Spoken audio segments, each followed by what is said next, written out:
여러분 안녕하십니까? BBS 불교방송은 프로그램 개편을 통해서 우리 사회의 쟁점이 되고 있는 현안들을 불교적 시각에서 살펴보고 화쟁을 이끌어내고자 하는 시사토론 프로그램을 마련했습니다. 라디오는 매주 금요일 아침 여러분과 함께 할 텐데요. 오늘은 첫 번째 순서로 파리바게트의 비정규직의 정규직화를 둘러싸고 벌어지고 있는 현 정부 노동정책의 명암을 살펴보도록 하겠습니다. 정규직과 비정규직의 차별과 평등의 문제는 우리 사회의 차별과 평등을 대표하는 사례 가운데 하나입니다. 사회 곳곳에서는 이러한 차별의 명암이 깃들어져 있는데요. 오늘 패널 두 분 모시고 문제의 진단과 해법을 모색해 보도록 하겠습니다. 먼저 오늘 토론에 나와주신 두 분 소개하겠습니다. 단국대 경제학과 김태기 교수님 안녕하십니까? 네, 안녕하세요. 고려대 법학전문대학원 박지순 교수님 안녕하십니까? 안녕하십니까? 예, 고용노동부가 파리바게트 비정규직 5,309명의 정규직화를 지시하자 파리바게트 측이 반발해서 법정 다툼이 진행되고 있습니다. 우선 지난 11월 28일 가처분 결정이 났는데 법원에서는 고용노동부 손을 들어줬습니다. 제빵기사를 직접 고용하라는 고용노동부 시정조치를 정지시켜달라고 신청한 데 대해서 신청 자체가 부적법하다며 각하했는데요. 본안 소송으로 이어질 것으로 보입니다마는 총론적으로 우선 어떻게 보시는지 패널 분들 말씀 듣고 토론 이어가겠습니다. 김태희 교수님 어떻게 보십니까? 무슨 뭐 파리바게트 우리 제빵기사 문제는 굉장히 충격이 큰 것 같아요. 또 그 충격이 또 사람들마다 좀 다르게 받아들이는 것 같고 보기 따라서 굉장히 어떤 여러 가지 좀 시사점을 가지고 있는데 우선 제가 첫 번째 봤을 때는 현재 우리 파견법 자체가 이 노동시장 현실과 상당히 좀 괴리가 돼 있다고 하는 이런 부분들입니다. 기본적으로 이 파리바게트와 같은 서비스업하고도 프랜차이즈 업종에서 이 특수성이 얼마나 반영이 됐는지, 그다음에 두 번째 경우는 사실은 좀 갑자기 뭐 이런 일이 벌어진 것 같아요. 그 이야기는 뭐냐면 노동 정책이나 노동 행정이 상당히 정치화됐던 거 아니냐. 정권이 바뀌면서 이렇게 나왔는데 하다 보니까 이 프랜차이즈에서 그 당시 그 사이에 쭉 이런 이야기가 있었거든요. 이거 무슨 항상 갑질 횡포했다 뭐 이런 이야기가 있었고, 그다음에 또 이 파견제는 굉장히 좀 잘못된 뭐 이런 제도를 하다 보니까 결국 그게 이제 정치적인 어떤 문제로 간 것 같고요. 그다음에 지나가면서 봤더니 제빵기사 중에서 상당한 분들은 지금 현행대로 가겠다는 겁니다. 그럼 쉽게 말해가지고 내가 자발적으로 내가 이 파견 근로자를 하겠다 그러는데 그거 하면 안 된다고 말하는 이런 부분들도 사실은 어떻게 보면 이게 노사 당사자가 자기가 자유롭게 계약을 하겠다는 거를 정부가 하면 안 된다고 말하는 것도 그것도 조금 이상하지 않느냐. 결국은 이게 정부가 지나치게 이제 개입을 하다 보니까 사실 정부가 사실 굉장히 조금 우습게 돼 버렸어요.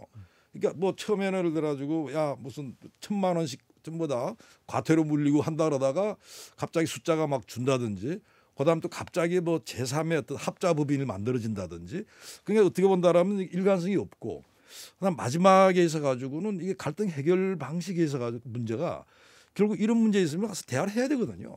이거 왜 이런 문제가 발생하냐? 해법은 뭐가 좋겠느냐? 그러면 파리바게트의 예를 들어 회사랑 그다음 제빵기사 뭐 가맹점 해가지고 같이 의견을 모아가지고 어떻게 보면 충분히 대화하고 조치를 취하면 되는데 먼저 조치 취해놓고 이제 문제가 되니까 지금 뭐 대화하고 이렇게 한단 말이죠. 그래서 오히려 갈등을 키운 거 아니냐. 그래서 이런 측면에서 가지고 이번에 파리바게트의 사태는 여러 가지 시사점이 좀 크다고 봅니다. 예, 그러니까 이번 사태에서 우리가 볼 것은 모든 정책은 현실을 반영해야 되는데 우선 노동시장의 현실을 잘못 파악한 것 같다. 그리고 이해 당사자들이 있는데 이해 당사자들의 의견을 두루 들어보고 정책을 결정했어야 되는데 그런 과정을 생략한 채 정부에서 일방적으로 지시한 측면이 있다. 이런 측면에서 말씀해 주셨는데요. 우리 박지순 교수님 어떻게 생각하십니까? 총론적으로. 예, 지금 이제 김태희 교수님께서 파리바게트 사태에 대한 전반적인 문제점들을 좀 지적해 주신 것 같고요. 저는 조금 더 이제 이 규범적 관점에서 조금 말씀을 드리면은 사실 이 파리바게트 사태에 대해서 사실 국민들이 잘 몰랐어요 그 전엔. 그렇죠. 예. 근데 어느 날 갑자기 파리바게트 사태가 언론에 떠들썩하게 이게 전개가 되더니 굉장히 숨가쁘게 빠른 속도로 뭐 아주 큰 논쟁점이 지금 돼버린 그런 사건인 것 같습니다. 왜 문제가 시작됐는지, 어디에서 문제가 시작됐는지, 그리고 왜 문제인지에 대해서 국민들이 함께 같이 이렇게 논의를 해볼 수 있는, 같이 고민해볼 수 있는 그런 시간적인 여유가 전혀 없었죠. 그렇죠. 그 급작스럽게 이 문제가 제기되면서 또 정부도 굉장히 신속하게 여기에 대해서 대응을 한 셈이고, 또 거기에 대해서 당사자들이 거기에 불복하면서 이제 법적인 지금 분쟁으로 오는 이 과정이 굉장히 많은 하여튼 그 정광석화 같은 그런 지금 속도로 지금 진행이 되면서 도대체 왜 논쟁이 되는지에 대한 이 논점들이 지금 현재 이 국민들이 볼 때는 다소 어수선하게 보이는 그런 측면이 있는 것 같습니다. 그런데 이제 몇 가지 우리가 좀 고민해야 될 것이 뭐냐면, 우리가 지금까지 이제 소위 불법 파견 문제를 주로 이제 과거에 그 자동차 산업이라든가 조선 산업이라든가 이런 일부 제조업의 문제라고 생각을 했거든요. 그 사건 관련 사건들이 거의 뭐 오랜 기간 동안 법원에서 다루어졌고 이미 이제 그 사건들은 많이 알고 있는 거지 않습니까? 그런데 이 불법 파견 문제가 어떻게 보면 서비스업에 연계되는 뭐 제조업이긴 하지만 제조업이긴 하지만 국민들의 일상생활에 가장 이렇게 밀접한 분야에까지 이제 이 불법 파견 이슈가 제기됐다는 점에서 다소 충격적으로 받아들일 수가 있을 것 같고요. 그리고 지금까지는 고민하지 않았던 이 프랜차이즈 산업에 대한 어떤 여러 가지 관점들, 뭐 문제점이 됐던 뭐 그동안에 사실 공정거래 분야에서는 많이 이슈가 되긴 했는데 좀 전에 이제 갑질 말씀도 하셨고, 근데 이제 노동법적인 이슈가 이제 여기 제기됐다는 것도 사실 굉장히 새로운 지금 쟁점이 될 것 같습니다. 근데 더더군다나 이제 이렇게 그 우리 일상생활에 굉장히 밀접하게 관련이 되어 있고 또 도처에 이렇게 이제 이런 가맹점들이 있는데, 여기에서 발생하고 있는 일어나고 있는 이런 노동의 문제에 대해서 이제 우리가 한번 관심을 가지는 것은 굉장히 중요한 의미가 있다고 봐요. 그런데 그 노동이라는 게 이게 다수 당사자가 개입하고 있는 이런 복잡한 그런 산업 구조에서 발생한 문제인데, 이 문제에 대해서 우리들은 전문가도 마찬가지고 일반 국민들도 마찬가지고 충분한 인포메이션 정보 없이 이 문제를 지금 굉장히 불편하게 지금 보고 있는 그런 측면이 좀 있는 것 같습니다. 그래서 좀 이번 기회에 이런 문제들에 대해서 좀 종합적으로 한번 정리해보고, 그리고 무엇이 쟁점인지, 그리고 어떤 부분이 잘못 지금 전개되고 있는지를 따져봐야 될 것 같은데, 사실 이번 법원의 이 가처분 각하 판정인데 그것도 뭐 우리 구체적으로 의견을 나누겠습니다만, 좀 이런 부분들이 좀 법원이 적극적으로 좀 이제 정부의 그러한 조치에 대해서 당 부당 여부를 좀 신속하게 판정을 해줬으면 아마도 좀 혼란들을 좀 다소 빠른 시간 내에 수습할 수 있었을 텐데, 좀 그런 부분들이 이번에 각하 판단이 결정이 내려짐으로써 좀 다소 지연되는 문제가 좀 생긴 것 같아서 이런 부분들은 좀 이따 다시 구체적으로 토론해서 좀 말씀을 드리도록 하겠습니다. 예, 우리 박지순 교수님이 지금 말씀해 주셨고 김태희 교수님도 앞에서 말씀해 주셨는데, 이번 그 결정은 이 파견 근로의 근본적인 문제라든지 또는 뭐 부당 근로 이런 문제가 아니라, 가처분 결정에서는 이 사건 시정 지시는 항고 소송의 대상이 되는 처분에 해당되지 않는다고 해서 각하 판정을 했거든요. 그러니까 이거는 어떻게 보면은 순수 법리적인 판정으로서 현실 반영한 판정이라고는 할 수가 없는데, 이렇게 해가지고 이 문제를 제대로 파악하고 해결할 수 있는 노력이 관철됐다고 볼 수가 없는데 문제가 있는 것 같습니다. 그리고 여기에 덧붙여서 재판부는 12월 5일까지 시정 지시를 이행하지 않으면 곧바로 과태료를 부과하고 형사 입건도 검토하겠다고 하고, 또 파리바게트 협력 파견업체 11곳에 내린 체불임금 110억 원 지급 시정명령도 12월 4일까지 이행한다고 했죠. 이거를 지난 4일까지 했는지 모르겠습니다만은 파리바게트 측에서는 상당한 부담으로 느끼고 있을 텐데요. 예, 이러한 그 구체적인 또 지시에 대해서 어떻게 생각하십니까, 김태희 교수님? 우선 좀 법원 판결이 이번에 큰 문제점을 보였다 생각합니다. 우리나라 사법 구조의 심각한 오류라고 보는데요. 우선 그 지나치게 법률 형식주의에 빠졌다. 자, 왜 그런 말씀드리냐 그러면 자, 파리바게뜨든 일반 사람이든 정부가 뭘 지시를 했어요. 그걸 이제 행정 지시라고 이제 하는데 아니 그럼 일반 사람들 입장에서 행정 지시인지 행정 처분인지 어떻게 합니까? 행정 처분이 아니기 때문에 이걸 기각 대상이라고 각하 대상이라고 하는 거는 사실은 어떻게 본다라면 법 가지고 일반 사람들한테 뭐 불신받게 딱 알맞은 이런 부분들입니다. 사실 요번 이게 법이라고 하는 게 빨간불이 서면 서는 거예요. 초록불이면 가는 겁니다. 법이 굉장히 단순하고 명료하고 이해하기 쉽도록 만들어야지. 이 법을 집행하는 정부가 마음대로 자의적으로 해석을 해요. 그게 행정지시고 행정처분인데 그게 과태료가 뭐 500억이 된다든지 뭐 채용을 뭐 5천 명을 갑자기 채용을 한다든지 하는 이런 부분들은요. 사실은 노사 모두에게 도움이 안 됩니다. 어떻게 본다면 이런 부분들은 정말 국민들한테 도움이 안 되고요. 악법이죠. 사실 이번에 이 법원에서 그걸 그냥 이 각하할 문제가 아니고 좀 거기에 대해 가지고 조금 더 정확하게 법의 흠결이 뭐였는지 이런 부분이었다라면 아마 제가 볼 때는 지금 우리 노사 문제를 조금 해결하는데 참 이 사법 구조가 좀 중요하다 보는데 기하지 않았을까 굉장히 안타깝게 생각합니다. 예, 갑자기 소크라테스가 떠오릅니다. 악법도 법임으로 지켜야 한다. 물론 이제 법원의 결정에 대해서 지킬 수밖에 없겠죠. 그렇지만은 이것이 이해 당사자들 거의 대부분의 이해를 반하는 현실을 무시한 행정부의 지시였고 법원의 판정이었다고 한다면 이 문제는 곧 국민의 입장에서 시정해야 될 것 같은데 이게 이 새 정부 문재인 정부 들어서서 생긴 문제인데 저는 의문이 있어요. 왜 이 정부가 갑자기 이 문제를 들고 왔느냐. 또 왜 이 문제를 들고 나오면서 파리바게뜨가 표적이 됐는가 하는 건데 박지순 교수님 어떻게 생각하세요? 굉장히 어려운 질문인데요. 네. 그전에 우선 아까 우리 김태희 교수님께서 매우 이제 강력한 비판을 해주셨는데 네. 이제 좀 그 부분에 대해서 약간 부연 설명을 하고 제가 지금 질문에 조금 답을 해도 될까요? 예. 이제 사실 어려운 주제입니다. 이제 이 행정상의 조치가 이게 이제 이 일반적인 어떤 권고성 보통 지시라고 이야기하는 행정 지도냐 아니면은 어떤 구속력이 발생하는 행정 처분이냐.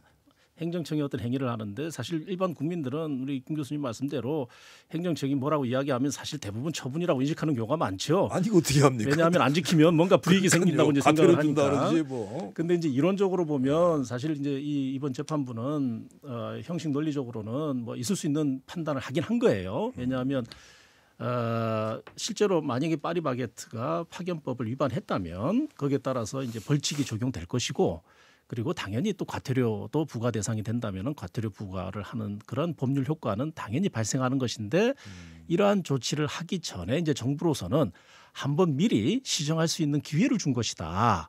그러니까 이 실제적인 불이익은 그 위반에서 나오는 것이지 이 지시를 불이행했다고 해서 나오는 거하고는 나오는 것은 아니다. 이제 이게 형식 논리가 되는 겁니다. 신문이 그렇게 돼 있더라고요. 예. 저는 의아스럽게 생각한 게요. 예. 야 그러면 파리바게뜨 변호사들은 이거 모르고 했을까? 이걸 막 소송을 했을까? 그렇죠. 그러면 이게 변호사도 헷갈리는데 일반 사람이 얼마나 헷갈릴까? 지금 바로 그 점 네. 때문에 이제 문제가 되는 건데요. 이제 두 가지를 말씀드릴 수 있을 것 같아요. 하나는 뭐냐면 비록 구체적인 위반 사안에 대해서 이제 벌칙이 적용된다고 하지만 사실 그 벌칙에 이르기까지 구체적 조치는 행정청이 내리게 되는 거거든요. 예를 들어서 파견법 위반이다 그러면은 조사해서 이제 그걸 검찰에 이제 송치할 때까지 행정청이 그 부분에 대해서 소명을 해야 될 것이고 만약 이게 이제 또 다른 규정 위반으로서 과태료 부과 대상이다 그러면 과태료를 구체적으로 산정해서 부과하는 것도 역시 행정청이란 말이죠. 따라서 시정 지시를 내린다는 것은 이미 그러한 것을 전제로 해서 내린다고 봐야 되겠죠. 검찰에 송치를 하든 아니면은 과태료를 부과하든 근데 이제 결국 이걸 조건으로 결국은 정한 것이라고 봐야 된다. 이렇게 보면은 과연 이게 처분성이 없다고 볼 수 있겠느냐. 그런 점에서 이제 이 사실 지도냐 처분이냐의 그 경계는 매우 애매하고 그렇죠. 굉장히 이게 모호한 부분이 많아요. 맞습니다. 그래서 너무 자의적인 것 같아요. 예전에는 그 이 경계를 굉장히 구체적으로 명확하게 나누려고 노력을 했습니다만 네. 최근 들어서는 대법원도 그렇고 그 경계가 오히려 불분명할 경우에는 오히려 네. 일반 국민들이 행정청을 상대로 좀 더 쉽게 신속하게 소송을 제기할 수 있도록 처분성을 좀 넓게 인정해 주는 경향으로 지금 가고 있거든요. 그런데 그게 그래야죠. 비춰보면 그래야죠. 이번 재판부의 판결은 다소 과거로 회귀한 그런 판결을 가지고 있는 것이다. 도대체 이제 왜 그런 판단할 것인가? 여기 대해서는 저희 우리는 법관의 판단을 존중해야 되는 그렇겠지만요. 것이니까 네. 여기에 대해서는 저 학술적인 좀 논쟁점이 될 것 같고요. 다만 이제 지금 이제 우리 사회자께서 이제 주신 것처럼 이제 우리가 지금 법률 논쟁처럼 지금 전개되고 있지만 사실 기실 그 배경은 결국 왜 파리바게뜨 같은 사태가 발생했느냐라는 좀 근본적인 고민을 좀 사실 하긴 해야 될 텐데 좀 간단히 말씀을 드리면은 문재인 정부가 이른바 이제 촛불 혁명이라고 하는 그 정치적인 이 퍼포먼스를 배경으로 해가지고 탄생을 했죠. 이제 여기에는 어떻게 보면 우리 서민이라든가 노동계라든가 취약계층이라든가 이런 우리가 그동안 우리 정부가 책임지고 돌봐야 했던 그런 우리 국민들의 좀 아픈 우리 좀 취약한 국민들에 대해서 지금까지 정부가 잘 못했다 하는 그런 여러 가지 불만들이 거기에 내재돼 있었죠. 그렇죠. 그런 점에서 이제 문재인 정부가 이 취약계층에 대한 보호, 특히 노동에 관련된 그런 이슈들에 대해서 굉장히 적극적인 태도를 보였어요. 공약에도 담았고 또 국정기획과제도 담았고 또 최근에 이제 일자리 로드맵이라고 해서 이제 그런 또 정책도 담았고 그 중에 물론 최저임금 인상이나 여러 가지 아주 현실적인 문제도 있습니다만 그 중에 하나가 이 비정규직 제로라고 하는 정책이 그렇죠. 들어가 있지 않습니까? 1차로 공공 부분에서 이제 시작을 했고 원래 취지는 이 공공 부분에서 비정규직을 정규직화하는 과정을 먼저 전개를 하고 이 중에는 이제 소위 협력업체에 의해서 고용된 이른바 간접 고용 문제도 직접 고용으로 이제 한번 좀 전환시키겠다라는 그런 주제도 여기 들어가 있었죠. 그런데 사실 지금 난항을 좀 보이고 있습니다만 그걸 통해서 이제 그 모델을 만들어서 이걸 민간 부분에 확산시키겠다라는 의사가 사실은 있었어요. 근데 좀 전에 말씀드린 것처럼 사실 이 부분이 쉽게 지금 이렇게 평탄하게 이루어지고 순조롭게 이루어지고 있는 것 같지는 않습니다. 왜냐하면 노노 갈등까지 지금 야기되는 상황이니까요. 그런 상황에서 공공 부분의 어떤 그 모델을 또는 이 바람직한 어떤 모범 사례를 민간 부분으로 확산한다라고 하는 전략이 다소 차질이 발생한 측면이 좀 있는 것 같습니다. 그런 측면에서 보면 이제 민간 부분에서의 어떤 여러 가지 어떤 부조리랄까 불합리한 측면들을 좀 신속하게 어쨌든 같이 문제를 해결해 나가야 되지 않겠느냐. 이제 그 와중에 파리바게트가 이제 타겟이 된 것이라고 저는 생각을 합니다. 파리바게뜨 일종의 희생양 비슷한 거. 뭐 이제 희생양이 될지 모르지만 아마도 이제 몇몇 그 이 본사의 여러 조치들에 대해서 불만을 가진 분들이 이제 정부에 진정도 하고 또 국회에다가도 이제 국회의원들에게도 이제 진정을 하는 과정에서 일부 언론에서 제빵 기사에 이제 노동 문제가 좀 이렇게 기사화된 적은 있습니다. 근데 이제 이것을 정부가 이제 어떻게 이제 수용하느냐의 문제였는데 이례적으로 굉장히 신속하게 이 문제를 정부가 수용을 한 것이죠. 이 진정 사건을. 그러면서 이제 7월 달부터 특별 감독에 들어갔습니다. 7월 달부터 특별 감독에 들어갔는데 사실 두 달 만에 이 불법 파견이라고 이제 단정을 하게 된 그런 상황이 된 거죠. 그리고 신속하게 또 시정 지시가 내려지게 된 것이죠. 그리고 또 공정거래위원회에서 또 파리바게뜨 문제가 또 걸리는 또 거잖아요. 거기도 이제 함께 걸려 있는 그러니까 쉽게 말해서 공정거래위원회에서도 파리바게뜨. 그다음에 불법 파견으로 파리바게뜨. 파리바게트이 그러나 신속하게 간다는 워낙 큰 규모가 큰 상징성이 있다고 보는 거죠. 그래서 이게 파리바게뜨가 찍혔나? 뭐 그런 생각이 그런 것 들어요. 같지는 않고요. 다만 이제 워낙 그 파급효가 있을 거라고 생각을 하고 여기에 이제 걸려 있는 우리 제빵 기사의 규모가 5,300명이 넘고 하니까 이제 아마도 이 부분에 대해서 고용 구조를 개선하면 상당히 파급 효과가 민간 부분에 확산되지 않겠느냐 하는 아마도 뭐 모르겠습니다. 이거는 뭐 우리가 지금 단정할 수는 없는 거지만 그런 추정은 가능하지 않겠나요? 예, 그렇게 생각합니다. 뭐 그렇게 볼 수도 있고. 파리바게뜨는 뭐 우리나라 대표적인 이 제빵 회사입니다. 그런데 지금 미국의 그 스탠포드 대학에 있는 팔로알토 거기 유니버시티 애베뉴에 파리바게뜨 지점이 있고요. 거기에 아주 스탠포드 대학생들로 바글바글합니다. 그리고 그 파리바게뜨의 그 이름이 있는 파리에도 파리바게뜨의 지점이 있어요. 제가 그 스탠포드 대학에 2달 나가 있는 동안에 거기 파리바게뜨에 자주 가면서 거기에서 일하는 사람들하고 이렇게 얘기를 했는데 그 일하는 조건이 우리나라하고 뭐 전혀 다르지 않는 거의 우리나라에 갖고 왔으면 아마 파견법 위반했다고 당장 제재 조치 받을 것 같은데 미국에서는 그렇게 파견법이 될 것 같지 없죠. 않고 예. 그래서 저 미국 같은 사회에서 이런 거를 보면서 파리바게트가 저 파견법을 위반했느냐 이 문제에 대해서 왜 우리나라는 이 파견법이 이렇게 미국이나 아마 프랑스에서도 말이 없는 거 보니까 미국의 두 도시나 프랑스의 파리나 이런 것과 다른 우리나라의 파견법이 갖고 있는 특수성이 있는 것 같은데 우리 저 법학하시는 박지순 교수님 한번 거기에 대해서 한번 말씀해 주시겠어요? 파견법의 구조를 좀 잠깐 좀 짧게 이해하시기 쉽도록 네. 좀 말씀을 좀 드려야 될 것 같은데요. 뭐 사실 어떻게 보면 우리 김태균 교수님 더 잘 아실 수도 있습니다. 파견법이 언제 왜 도입이 됐는지에 대해서는 이미 이제 그 배경에 대해서는 이미 이제 우리가 잘 알고 있습니다. 우리가 90년대 이제 세계 글로벌 경제 체제에 이제 편입이 되면서 외환위기를 겪었죠.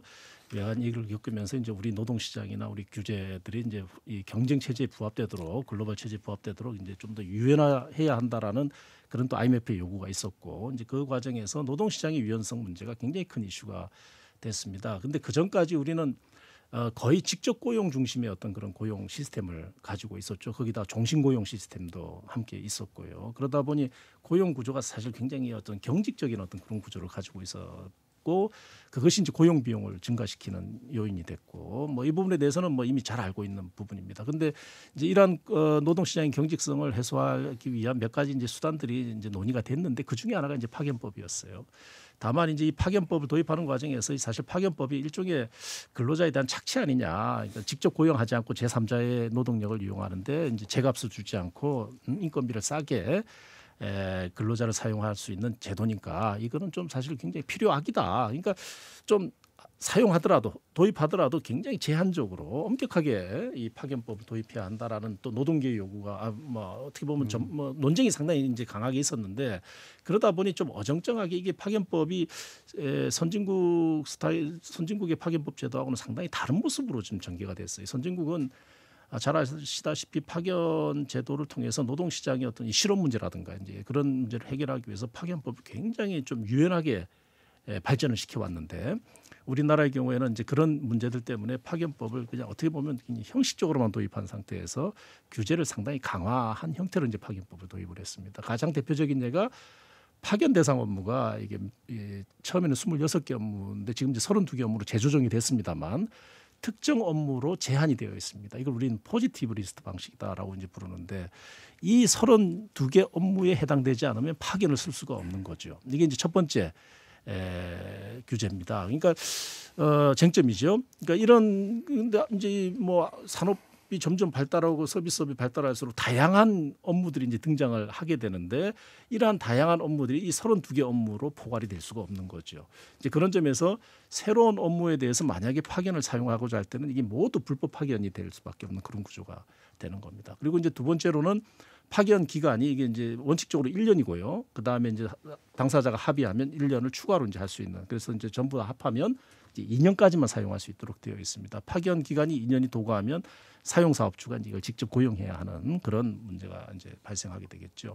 근데 이제 가장 큰 문제는 지금까지 이제 우리가 지금까지 경험해 왔던 가장 중요한 문제는 이 파견법은 비록 굉장히 협소하게 제한된 범위에서 도입이 되긴 했지만 그래도 그 취지는 노동시장의 유연성을 좀 더 높이기 위해서 도입이 된 것인데 결과적으로 이 파견법이 지금까지 나름대로 뭐 아웃소싱이라든가 이런 다양한 경영 기법에 의해서 어떻게 보면 좀 이 현실에 부합되게 이 유연하게 이제 경영을 하려고 하는 기업의 전략에 의해서 이제 여러 도급이라든가 용역이라든가 이런 제도들이 많이 활용이 되고 있지 않습니까?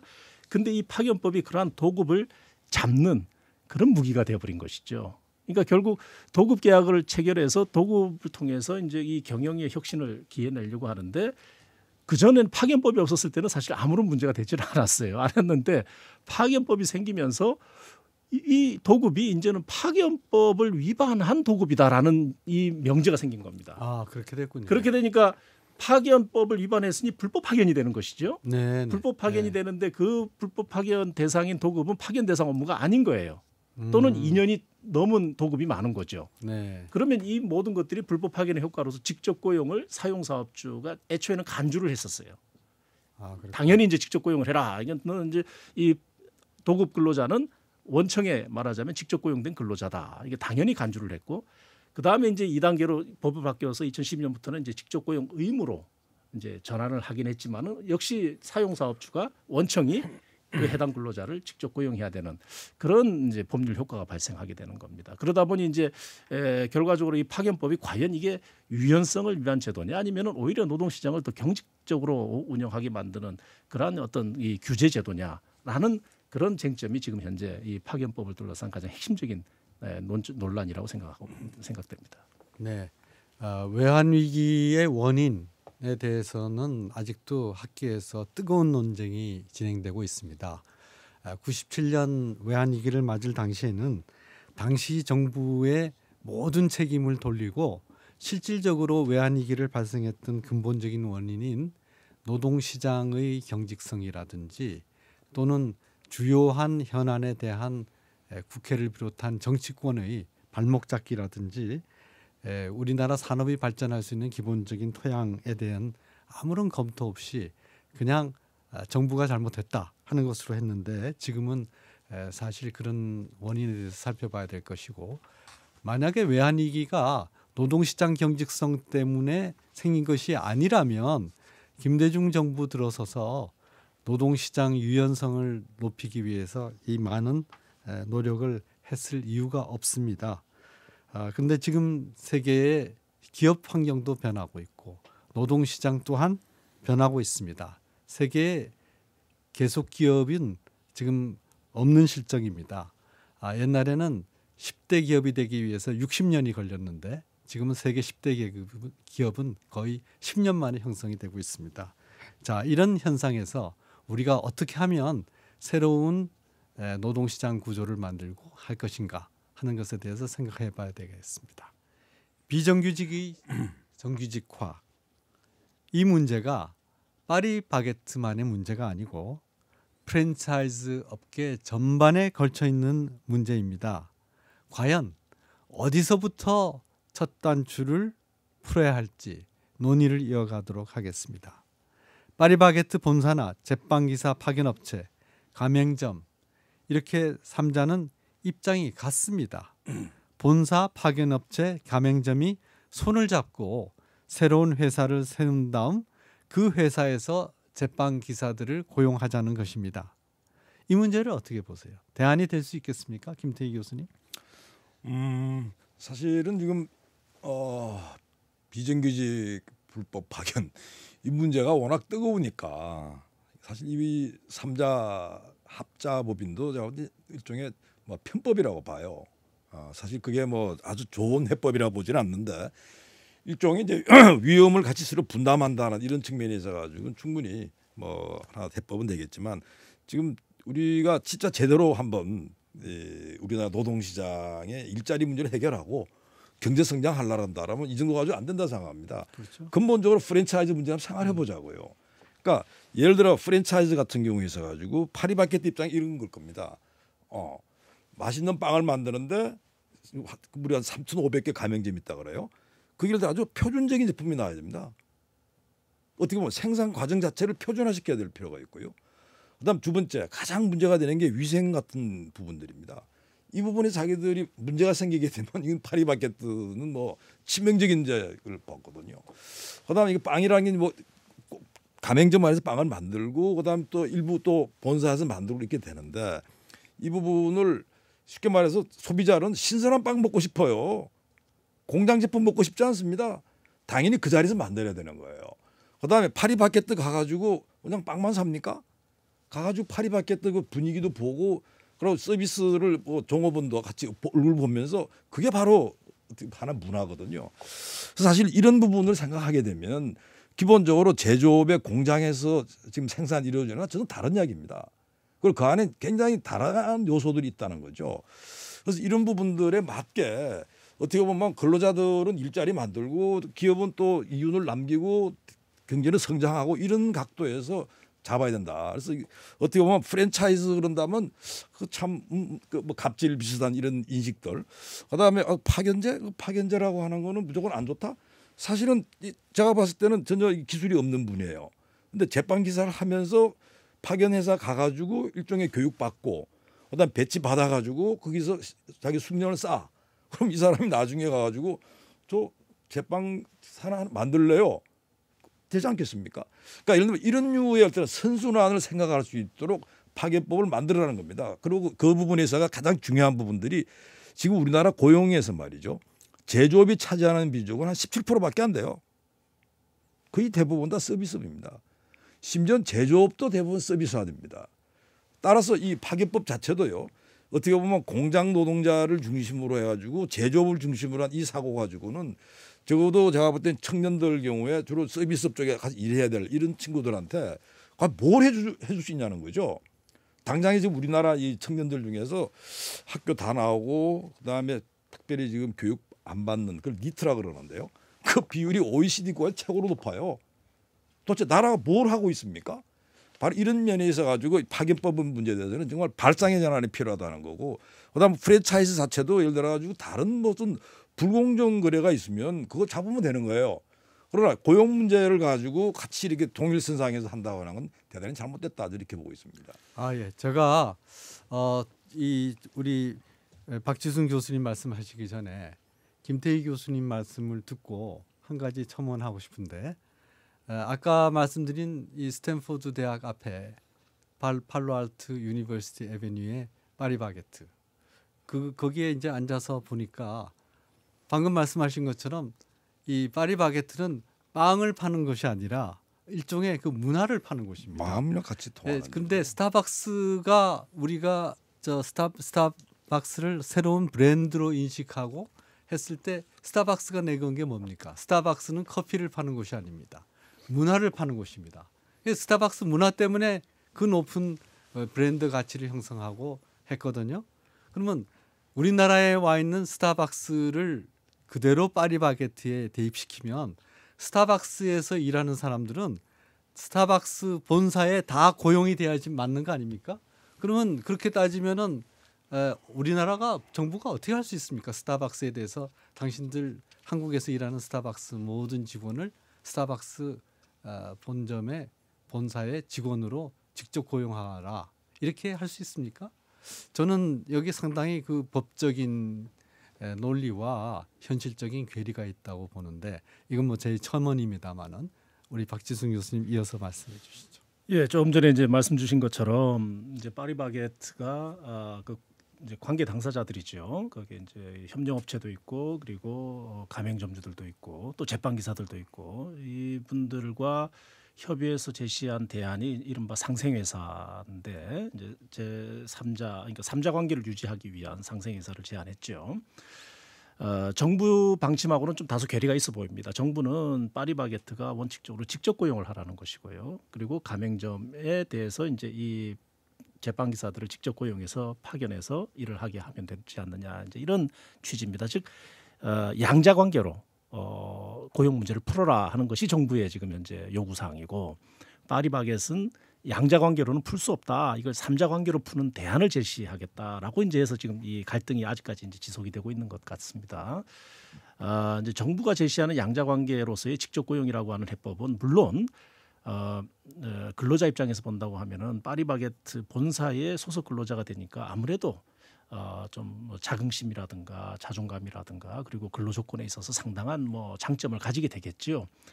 실제로 이제 아무래도 협력업체보다는 원청의 근로 조건이 상대적으로 높은 것이 우리 노동시장의 현주소이기 때문에, 그런 점에서 보면 근로자 입장에서는 고용이 좀 더 안정화되고, 그리고 근로 조건이, 즉 임금을 더 많이 받을 수 있는, 급여를 더 많이 받을 수 있는 그런 직접 고용 방식을 선호한다는 것은 아마 인지상정일 겁니다.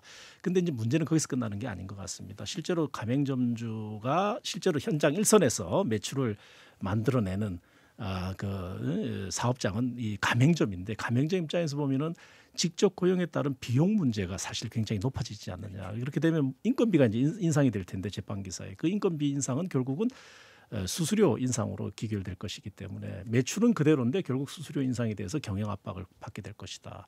그리고 무엇보다도 이제 우려하는 것이 결국 본사 직원으로서 제빵기사가 오게 될 경우에는 본사의 지배력이 더 강화되지 않겠느냐. 자신의 어떤 이 가맹점주로서의 자율성보다는 본사의 어떤 지배력을 받게 되는 우려가 클 것이다. 즉 비용 문제와 그 다음에 이 우리가 문제로 삼고 있는 소위 프랜차이즈 본점의 소위 갑질에 어떻게 보면 더 이렇게 노출되는 가능성이 있기 때문에 직접 고용을 반대하는 목소리가 거의 압도적이라고 생각이 됩니다. 이제 그렇다면 그러한 어떤 쟁점들을 해소할 수 있는 대안을 이제 모색을 해야 되는데 여기에 이제 이 제빵기사들도 한 가지 고민거리가 생긴 거죠. 왜냐하면 비용이 만약에 높아진다고 하면 지금처럼 계속 고용을 유지할 수 있겠느냐. 아마도 거의 어려울 겁니다. 결국은 인건비 총인건비를 맞추기 위해서 고용을 줄여야 되는 결과가 발생하겠죠. 사장님이 직접 빵을 굽는다든지 아니면 모아서 같이 빵을 굽는다든지 뭔가 대안이 만들어질 거고요. 그 대안은 결과적으로 보면 제빵기사의 일자리 감소로 야기될 가능성이 굉장히 높다라는 거죠. 그 개연성은 사실 누구나 추정할 수 있는 그런 하나의 어떤 예상치인데 이 부분에 대해서 결국 일자리 지금 현재 우리가 인사이드라고 이야기하는 현재 고용을 관계를 가지고 있는 제빵기사의 일자리의 질을 높이려다가 결국 일자리 양에 굉장히 부정적인 효과를 미친다면 과연 이 정책이 누구를 위한 정책인지에 대한 고민거리가 생기는 것이죠.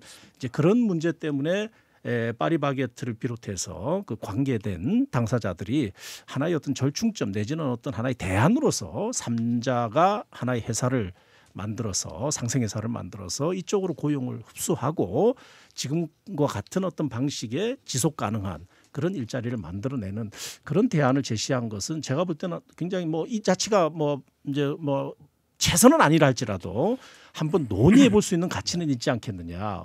장단점을 서로 보완할 수 있는 그런 점에서 이걸 그냥 정부가 그냥 뭐 아주 간단히 거절할 것이 아니고 또 이걸 노동조합의 동의를 받아오라고 하는데 사실 노조 입장에서는 쉽게 동의해 줄 리 만무하죠.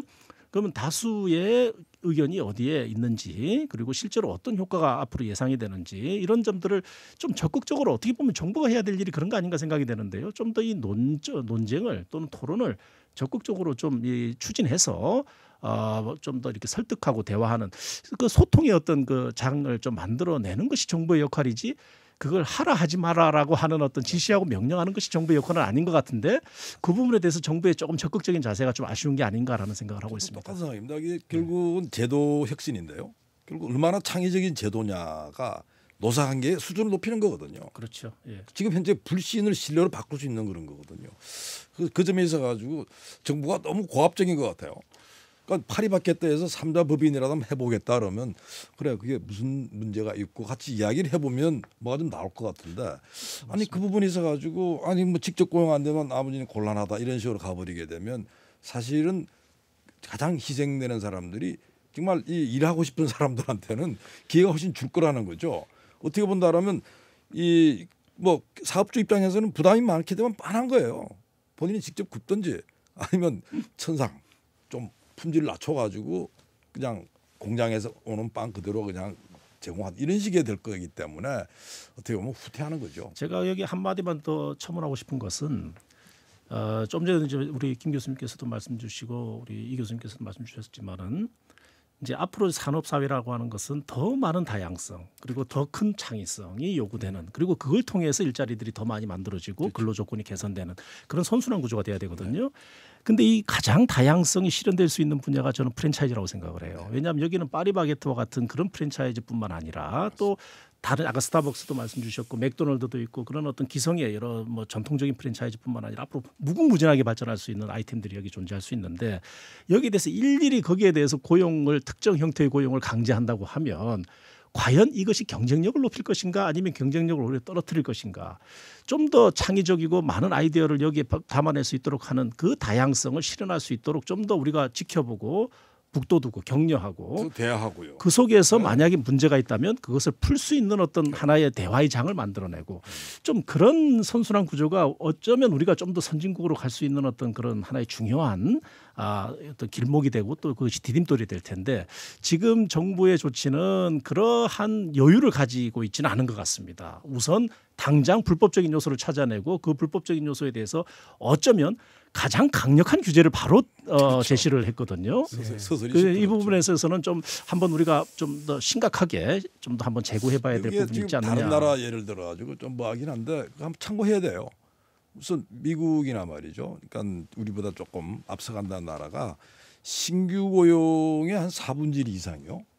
우리가 보게 되면 파견 근로자들입니다. 그렇습니다. 왜? 대부분 이제 서비스 부분의 일자리라고 하는 게 이런 요소들이 많기 때문에 어떻게 보면 이게 현재 우리 서비스 부분에 특히 파견 문제에 있어 가지고 임금 착취하는 거 아니야? 뭐 이런 건데요. 그냥 불신이 깔려 있는 거죠. 그러다 보니까 정작 파견 업체가 뭐 정말 직원들 교육도 시키고 순기능을 할 수 없도록 눌러놓다 보니까 파견 업체는 파견 업체대로 영세하고 그냥 악순환이 되고 있다. 그래서 이 부분은 역시 이제 제도 부분을 뭔가 좀 혁신을 해줘가지고 결국 노사의 불신도 없애고 또 국민들한테 도움이 될 수 있는 그런 이 제도를 설계해야 된다는 생각이 듭니다. 예, 우리나라의 정규직, 비정규직의 이 구분이 사회적 양극화를 초래하고 있다고 하는 주장에 대해서도 우리가 한번 다시 살펴봐야 될 것입니다. 왜냐하면 선진국의 경우를 볼 때 정규직이라는 의미는 점점 희석화되고 퇴색하고 있습니다. 앞에서 말씀드린 바와 같이 산업이 지금 급격히 변화하고 이제는 평생 직장이라는 개념이 점점 사라지고 있습니다. 새로운 산업에 새로운 일자리가 생기고 일자리에 대한 노동 이동이 자유로운 거기서 완전 고용이 창출되는 것인데 기왕의 일자리를 고수하면 점점 완전 고용이 아닌 불안정 고용의 길로 갈 수밖에 없습니다. 이러한 그 경직적인 노사 관계가 국제 분쟁을 야기하고 있습니다. 지난번에 이임한 우리나라의 주한 미국 마지막 주한 미국 대사 아직 새 미국 대사가 부임하지 않았기 때문에 마지막 주한 미국 대사가 이임하기 한 달 전에 한국의 이 무역 관계에 심각한 불공정성이 있다라고 지적을 하면서 지적한 4가지 사항 중에 한 가지가 노동시장의 경직성입니다.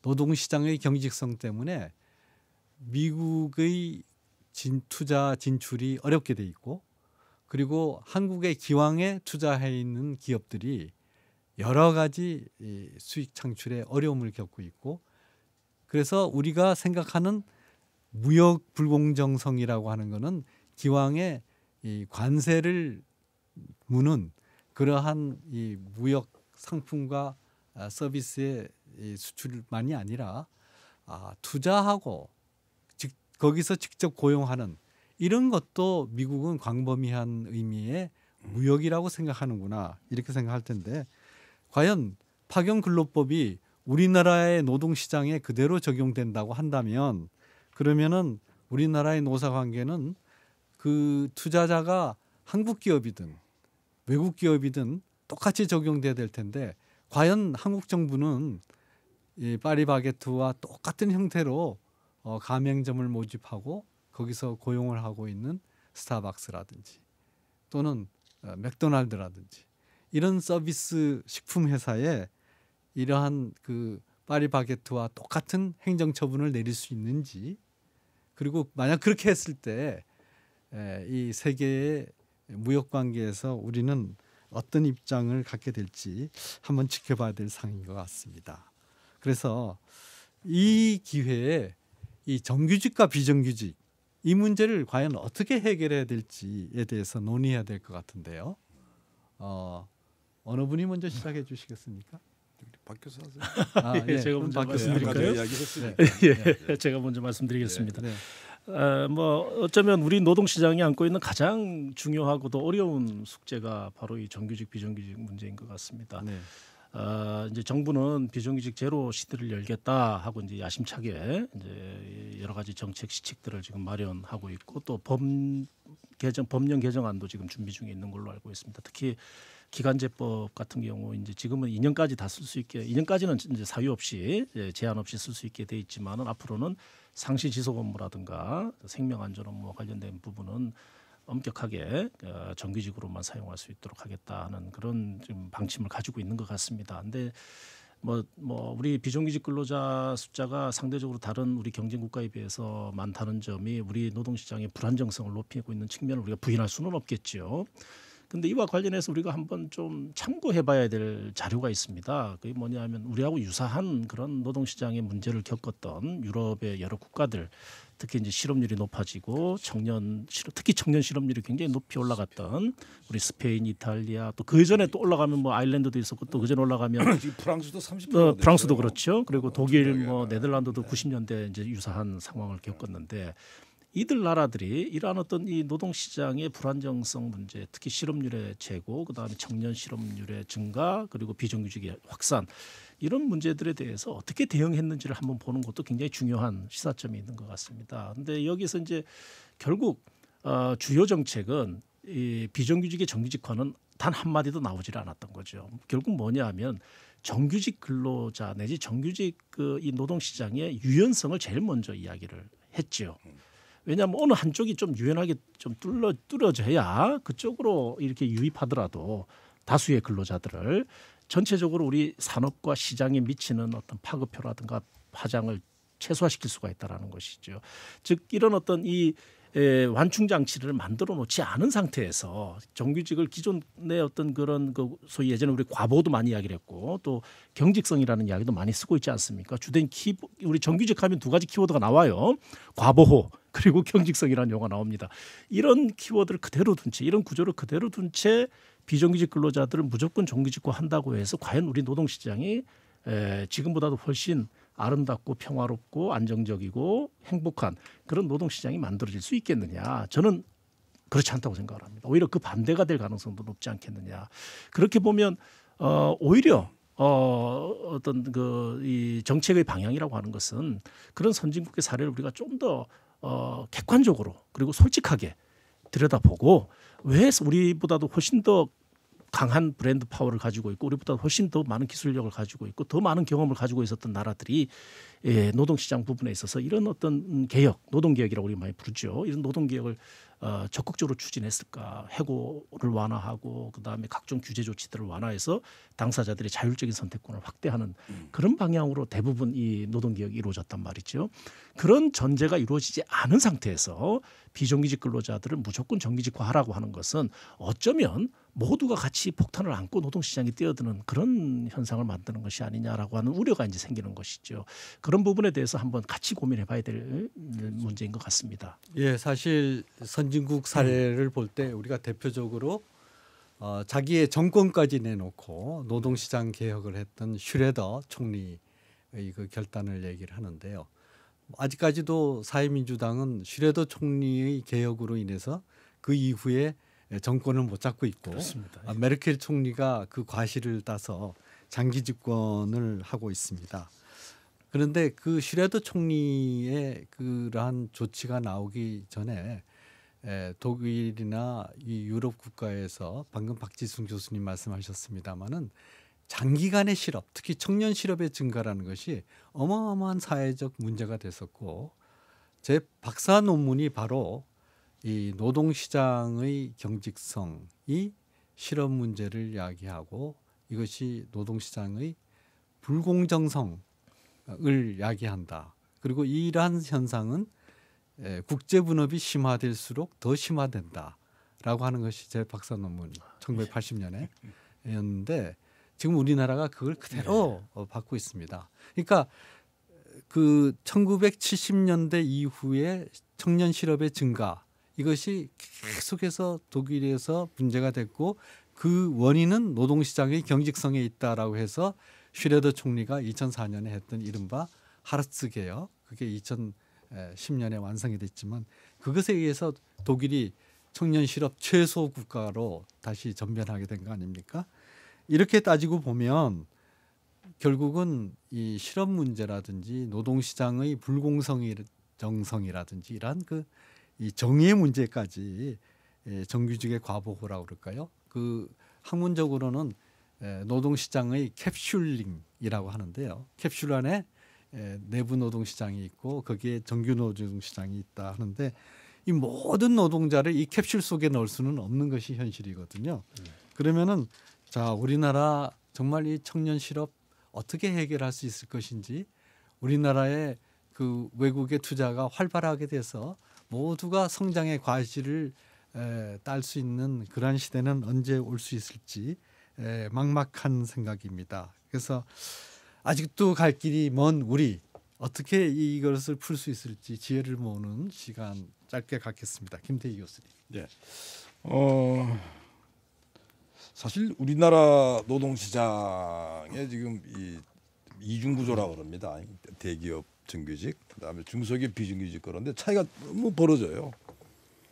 놀랍게도요. 지금 대기업에 일하는 사람들의 비중이 미국이 50% 훨씬 넘습니다. 독일이 한 45% 되고요. 현재 우리가 놀랍게도 한 10%? 우리가 1990년 하더라도 그 당시 거의 한 35%, 40% 가까이 됐습니다. 그러면 그 일자리 어디로 갔냐는 거죠. 지금 예를 들어 젊은 친구들이 우리 아버지, 우리 형처럼 그런 직장 좀 있어보면 좋겠다는 거죠. 어디로 갔습니까? 결국 이제 대기업의 이 고용이 경직이다 보니까 사람 안 뽑는 거예요. 안 뽑다 보니까 결국 중소기업 부분 비정규직 이렇게 밀려간 이런 부분들이기 때문에요. 사실은 지금 노동시장의 어떤 경직성 부분이라는 부분들은 매우 심각한 문제다.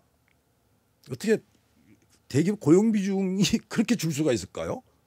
그러니까 불과 우리가 한 뭐 30년도 안 되죠. 그 사이 이렇게 많이 줄었다고 하는 거는 어떻게 본다면 지금 세대가 분명히 이 문제에 대해서는 책임을 져야 된다. 뭐 이런 생각이고요. 그다음에 아까 우리가 이제 비정규직을 뭐 제로로 하는 거 다 좋은 말씀입니다. 사실은 더보다 우리가 안정적인 일자리 필요하고요. 또 소득 높아야 됩니다. 자, 그런데요. 아무리 좋은 정책이라 하더라도 현실과 동떨어져가 쓸모없는 정책이라면 실패하는 겁니다. 그 정책은 국민들을 오히려 더 정말 울리고 속이는 정책이거든요. 지금 현재 예를 들어 비정규직 제로라든지 이런 부분들 정말 속이 시원한 사이다 같은 그런 이야기는 맞는데 정말 현실적으로 가능하냐는 이야기죠. 지금 당장에 지금 공공 부분에서도 제대로 진도가 안 나가는데 지금 여기에 파리바게뜨라는 회사를 놓고 거기다가 이제 시름 때 올려놓는단 말이죠. 제가 볼 때는 지금 그런 류의 일보다는 진정으로 어떻게 본다면 고용보호도 제대로 못 받는 고용보호 받는 사람은 우리는 이제 아까 우리 박 교수님 말씀하신 인사이드라 그러잖아요. 고용보호도 제대로 못 받고 이런 사람들 아웃사이드한테 정말 정부가 지원할 수 있냐 하는 이런 부분들이 꼭 필요하다는 생각을 합니다. 예, 우리 박 교수님 이어서 짧게 말씀해 주시죠. 이 사실 노동 정책이 어떤 노동 정책이 가장 이상적이고 바람직하고 또 실현 가능한 정책이냐 이거는 정말 어려운 숙제인 것 같습니다. 이해관계 당사자들의 이 갈등도 상당하고요. 대립 어떤 정책이든 이 서로 이 기득권이 상실되는 측에 기득권이 축소되는 측에서는 반발할 수밖에 없는 것이고 또 새로운 고용 안정을 바라는 측에서는 더 강한 정책을 요구하게 되고 그렇기 때문에 그 어떤 이 중점을 이 조화점을 찾는다는 것은 절충점을 찾는다는 것은 굉장히 어려운 과제인 것 같습니다. 그런데 이번 파리바게뜨 사건에서 우리가 얻을 수 있는 한 가지 교훈은 오히려 반대의 교훈이라고 볼 수도 있겠습니다만 물론 당연히 정부는 명백한 위법에 대해서는 그에 합당한 처분을 내려야 되겠죠. 그건 정부가 존재하는 이유일 수도 있겠습니다. 법을 집행하는 입장에서는. 그런데 지금처럼 이게 짧은 시간에 그것도 여러 가지 논쟁점이 남아 있고 그리고 이 사실관계도 분명하지 않은 상태에서 너무나 이 노사관계나 어떤 노동시장의 이 민감성이랄까 디테일을 고려하지 아니하고 이렇게 일방적으로 어떤 특정 정책을 위해서 이러한 어떤 결론을 이렇게 너무 경솔하게 이렇게 내리게 되면 그것이 우리 근로자들을 위한 정책이 되는 것이 아니라 우리 반대로 우리 산업과 근로자들에게 굉장히 어떤 치명적인 그렇죠. 그런 해독이 될 수도 있다는 점을 좀 이번 기회에 좀 우리가 같이 좀 깨닫는 기회가 됐으면 좋겠다는 생각을. 바로 그런 입장에서 현실을 무시한 이념 그것에 의해서 일방적으로 처리되는 정책에 대해서 우리 다시 한번 깊이 생각해서 반성해 봐야 될 시간이라고 생각합니다. 오늘 토론에 참석해 주신 두 분 교수님 감사합니다. 네, 감사합니다. 지금까지 토론에 참석해 주신 당국대학교 김태기 교수님, 고려대학 법학전문대학원 박지순 교수님 장시간 토론에 감사드립니다. 우리가 찾아야 될 헌법은 간단합니다. 그것은 노동시장에 참여하는 사용자와 노동자 그리고 정규직 노동자, 비정규직 노동자 모두가 상생의 길로 가는 것입니다. 이들을 대립의 관계로 놓고 어느 편을 들게 되면 해법은 멀어집니다.